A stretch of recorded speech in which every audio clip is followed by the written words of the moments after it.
Welcome to this, another opportunity of life application, spiritual truth. I am pleased for the privilege of sharing with you. Thank you for taking the journey with us on a regular basis and help us to get the word out to all of your friends. So to do that, I want you to give us a thumbs up. Not only give us a thumbs up, but post your favorable comments in the posting section. Subscribe to our channel. Subscribe to the live notification so that you can stay connected with us. And then at the end of the program, click on the share link and share this link with somebody you know, email, text, Facebook, wherever you choose. Mark chapter 12, verses 41 through 44 is where we will study from today. Mark chapter 12, verses 41 through 44. Speaking about Jesus, and he sat down opposite the treasurer and began observing how the people were putting money into the treasury. And many rich people were putting in large sums. A poor widow came and put in 2 small copper coins, which amount to a cent. Calling his disciples to him, he said to them, "Truly I say to you, this poor widow put in more than all the contributors to the treasury. For they all put in out of their surplus, but she out of her poverty put in all she owned, all she had to live on." It would do us good to watch the wisdom of a widow woman. The wisdom of a widow woman deserves watching. This woman was without the support of a husband. A marvelous lesson. Unless you think that I'm trying to get you to give more money to your church, that's not what I'm about to do. But I do want you to understand the message of this particular text. Imagine for a moment your math teacher gives a test every Friday. You know in advance, every Friday, there is a test. On one particular Friday, the teacher announces that there will be no test today. Wouldn't you feel somewhat relieved? She said, "No test today. I'm passing up the test and you will not be tested today."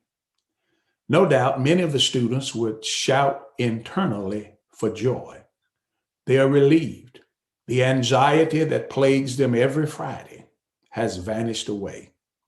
And even the most brilliant students breathe a sigh of relief. Because after all, when you take a test, when you take an examination, there is a level of anxiety as to what will the outcome be.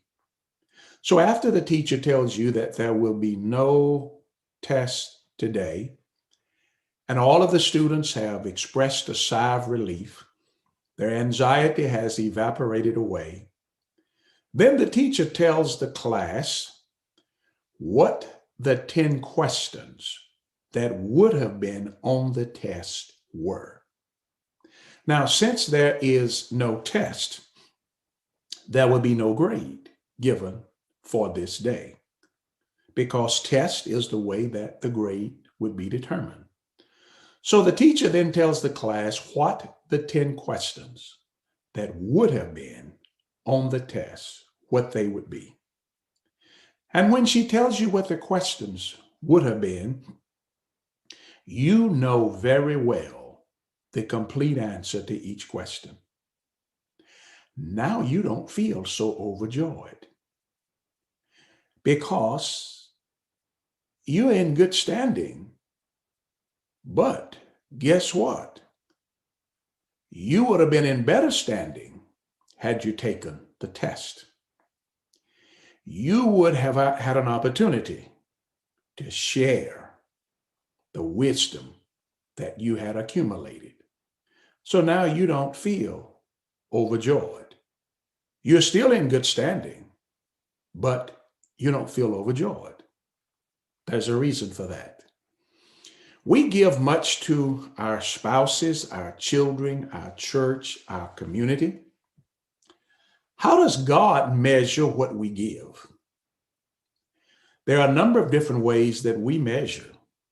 We may measure by amount, percentage, relation to other people, relation to what we've given before, relation to what we have. There's a number of different ways how we feel at the moment, what we think about the entity to which we're giving.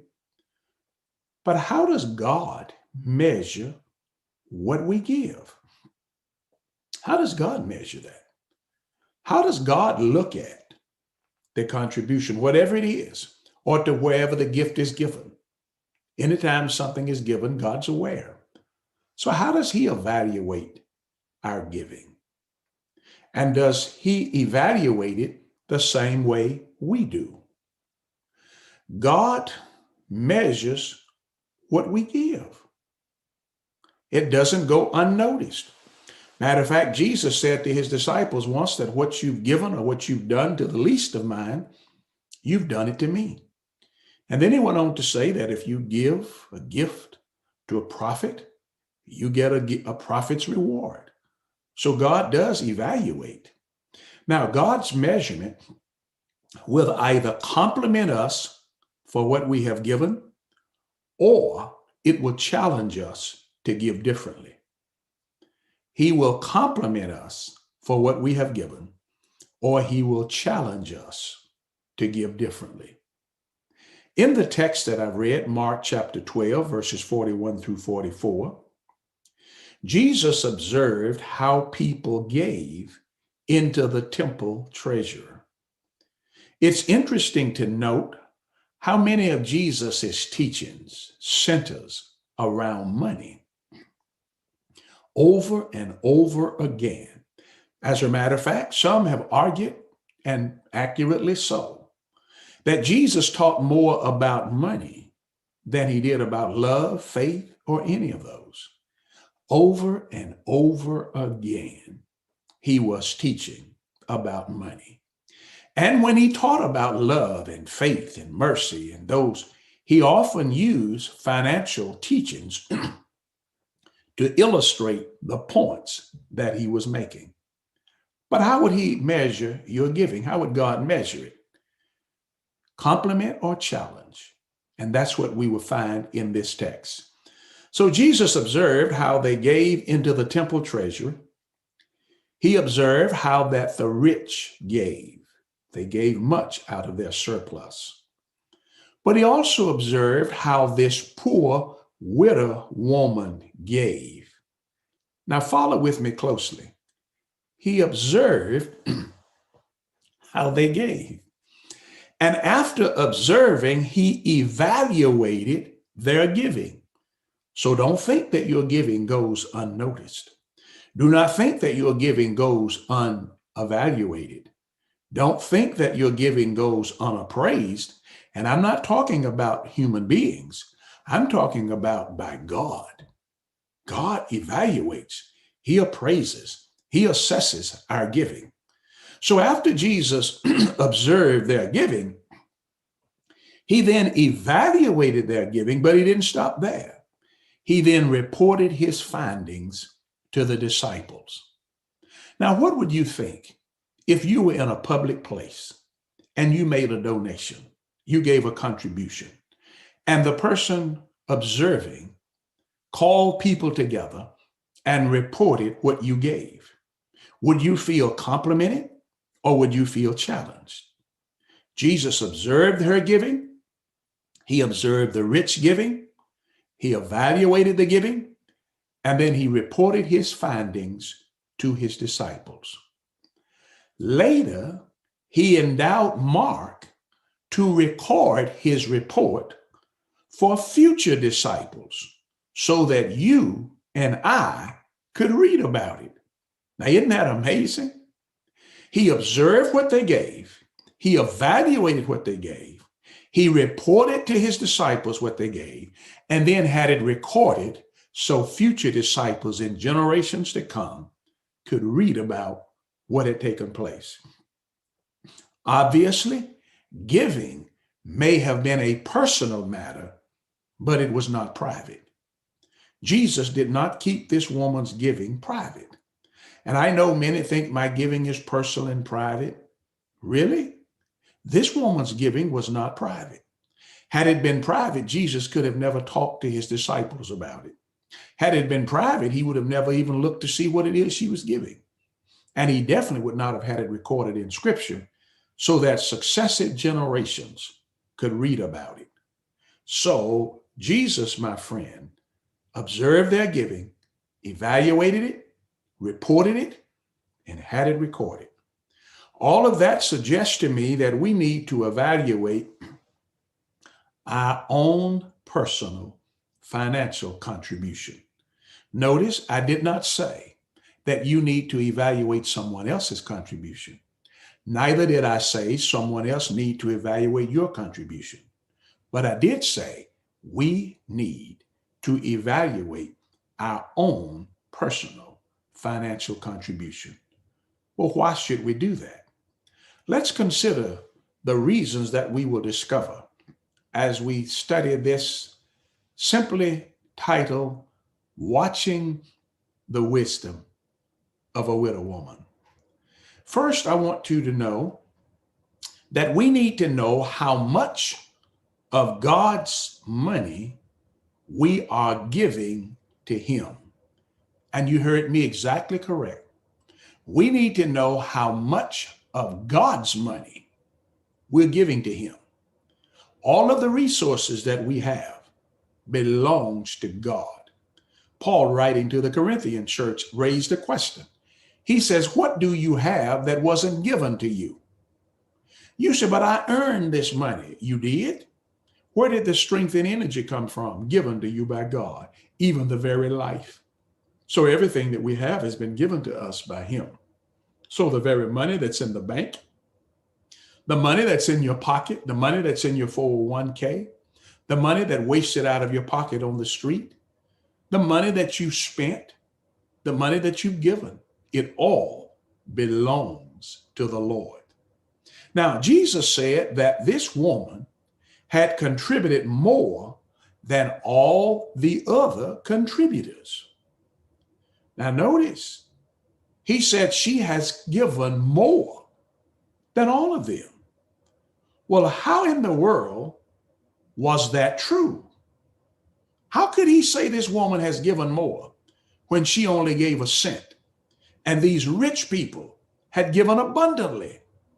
What in the world is wrong with you, Jesus? How do you make this mistake? How is it true? Did she give more in total amount? No, she did not. So she didn't give more in total amount. Well, in what way had she given more? She had given a greater percentage. A greater percentage is the only way that we can evaluate that she had given more. She didn't give more in total amount. She had given more in percentage. For example, suppose disciple A has $500 and contributes $100. That's 20% of what they had was given. Disciple B has $1,000 and contributes $150. Who has given the greater amount? Obviously, disciple B. But who has given the greater percentage? Obviously, disciple A. So obviously, when Jesus said this woman has given more, the only way she had given, the only category, the only measurement which declares that she had given more would be percentage. That forces us to admit that the Lord pays attention to the percentage of your giving. He pays attention to the percentage of your giving. Everything that God has given us, when we give back to him, we are giving him a percentage of his own money or his own resources. We need to know not only how much of God's money we are giving to him, we need to know how much of God's money we are keeping or spending on ourselves, our family, our friends, etc. How much of God's money are we keeping for ourselves? Jesus said that the rich had contributed by saying that the woman had contributed more. He was also saying that the rich had contributed less than the widow woman. When he said to the disciples, this woman has given more than all of them, the opposite of that would be true, that the rich had given less based upon Jesus's measurement. Did they give less in total amount? Absolutely not. Because Jesus has told us that they have given of their abundance. They've given out of their riches. And this woman has given only a cent. So in what way have they given less? They had given less in that they had more left. They had some left after their giving, but she had nothing left. It's interesting to note in Mark chapter 14, Mark 12 and verse 44, for they all had put in out of their surplus. In Mark chapter 8 and verse 8, when Jesus fed the multitude, that is the same word there that is translated as leftover. Okay, so when they gave, they had quite a bit left over. Let me give you a similar illustration. Suppose disciple A has $500, contributes $100. Disciple A has $400 left over. Disciple B has $1,000, contributes $400, but has $600 left over. Who has the most money left? Obviously, disciple B. My friend, we really do need to reevaluate our personal financial contribution, because our Lord measures our giving in terms of the percentage that we give and what it is we have left over. Now, let me give you some observations so you can go home and steam over this. Nothing in this text addresses attitude. It never suggests that the rich gave with an improper attitude. Some read this and in an effort to justify their stinginess, starts emphasizing attitude. This text does not emphasize. Jesus did not measure their giving based upon attitude. He measured their giving based upon assets. So there's nothing in this text that addresses attitude. It never suggests that the rich gave with a better attitude or a worse attitude, and the woman gave with a better attitude. That may be true, but that's not what the text says. The text addresses amount only. In an effort to deny that God concerns himself with amount, we keep focusing in this text on what it doesn't focus on. And that's an attitude.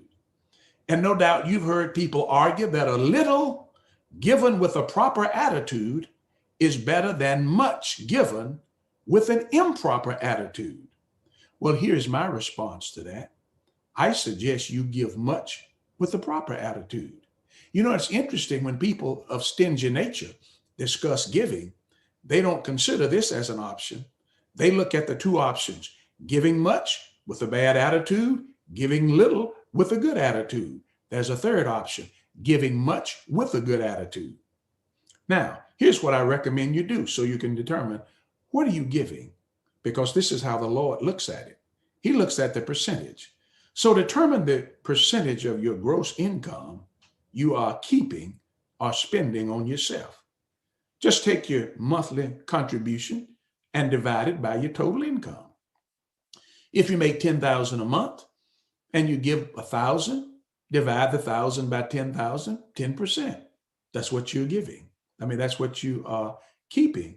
You're keeping when you determine the percentage, rather, I'm sorry, you determine how much you're keeping for yourself. You're keeping 90% for yourself. And then determine the total amount of your gross and then subtract what you're giving. Listen, that'll tell you not only what percentage of the Lord's money you gave to him, but what amount you kept for yourself. Now, look at this lady, a widow woman, no resources. When she gave, it forced her to depend on God to replenish her resources. Have you ever given that deeply? Have you ever given to the point where you had to depend on God because there was no other way out? That's what this lesson teaches. That's what this story teaches us. So then, my friend, here is the attitude you ought to have. Give much with a good attitude. Make sure God compliments your giving rather than critique and charge you with not having given what you should. The real question then becomes, how much of God's money am I keeping and spending on myself? Be encouraged. Help us to get the message out. Share this link with all of your friends, and we'll see you.